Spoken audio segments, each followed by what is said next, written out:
Good morning, guys. Hope you're all having a blessed day today. We're going to be reading from Leviticus chapter 14, verses 54 through 57.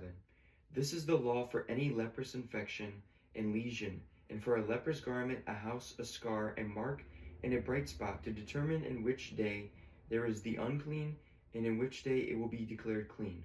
This is the law of leprosy. Now, to provide a little bit of context here, the previous chapter, chapter 13, as well as this current chapter, chapter 14, talks about leprosy and how it is a sin that infects our lives, and how to overcome that sin through sacrifice to the Lord our God and through atonement through the priest.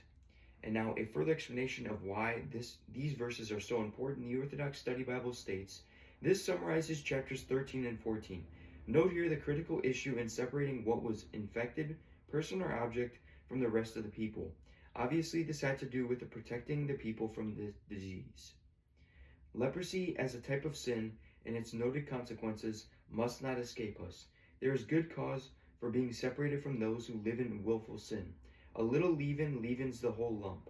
Clearly, if one chooses to get really close to sin, to tolerate or ignore it, and acts as if it isn't there, one may catch it.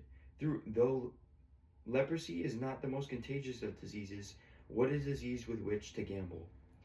So to further explain about that specific excerpt and further explanation of those verses, we need to understand the fact that if we see others willfully sinning in our lives, continuing to give in to sin in our lives, we must strive to help those people out of those sins.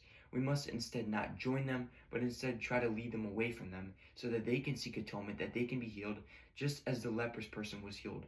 And they were healed through a connection with the Lord our God and through atonement through the priest. We must do a similar thing. We must seek atonement in this life by praying to the Lord our God and seeking to the Lord our God during not only our own sins, but as well when we see other people commit sins. We must pray for them. We must strive to help them out of their struggles so that they can overcome them and they don't have to continue to live in willful sin and cause you to maybe be tempted as well to commit that same sin that they did. So what I'm praying for you guys today is to strive to turn away from sin and instead turn towards God. So I hope you guys have an absolutely blessed day today. I hope you guys can continue to learn about God and continue to grow in your faith and loyalty to the Lord our God and continue to develop a stronger relationship with Him. And in Jesus' almighty name we profess and pray. Amen.